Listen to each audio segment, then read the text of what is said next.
What's the most egregious example of a TV show losing a major cast member, but still trying to continue on? Misfits without Robert Sheehan just didn't work. I always figured it was Danzig going solo that killed them. Smile. Nashville and Connie Britton. Fresh Prince of Bel-Air. Last Man Standing with the actress for Mandy. Once Upon a Time. The main character actor left, along with a huge chunk of the original cast. They continued the show for an additional season that I couldn't even get through. 8 Simple Rules for Dating My Teenage Daughter. The main character died in the middle of the first season.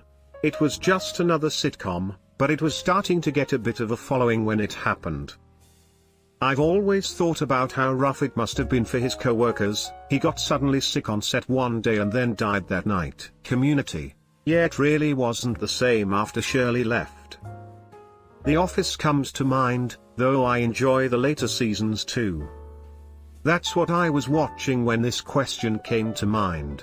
The show doesn't seem the same without Steve Carell. The first Batwoman episode without Ruby Rose doesn't air until later tonight, but I feel pretty certain this will be a perfect example of that, since every character in the show is pretty much defined by their relationship to her character.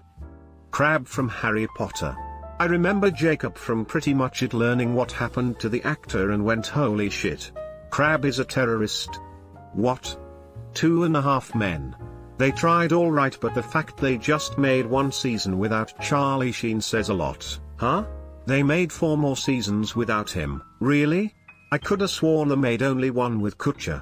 Oh well, I'll just blame it on the fact that I haven't watched this show for years now. The X-Files after David Duchovny left. Something was missing when Mulder was gone. Scully and Mulder dealing with the monster of the week type episodes were the best. I do like the contrast though, where Scully becomes the believer. MASH took a pretty heavy hit but carried on just fine. Took 3 big hits to be fair. News Radio. John Lovitz did not fit in on the show. Criminal Minds comes to mind for me. Thomas Gibson definitely deserved to be fired, but once he was gone the show felt completely different. They should have stopped there instead of trying another season.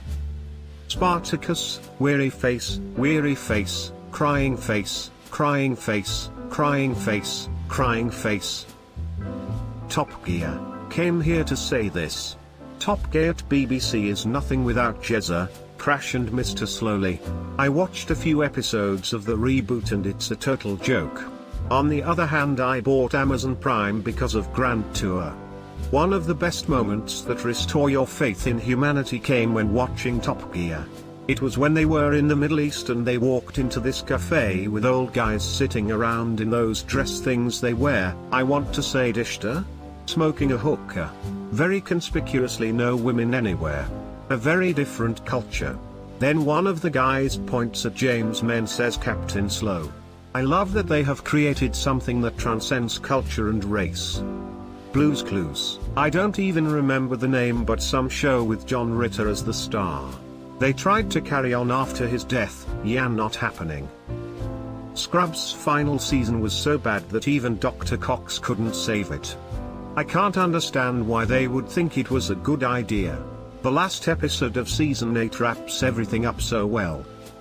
Hands down House of Cards.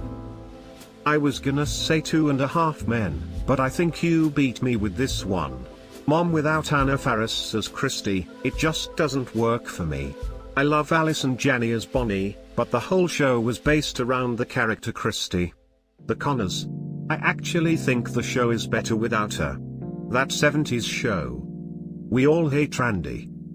2.5 Men. Walking Dead. Dukes of Hazzard for one season tried to replace Bo and Luke with 2 other Duke cousins. Easily that 70s show. Ron Howard left Happy Days, and the show continued for several more seasons afterward. To be fair, Richie wasn't even the main character by that point. It was the Fonzie show, despite everyone's insistence, including Henry Winkler's, that it wasn't. The most egregious is The Office, which has already been mentioned. I'll also bring up 8 Simple Rules for Dating My Teenage Daughter, after the passing of John Ritter. It's strange to think the show had more seasons without him than with him. The Vampire Diaries after Elena left.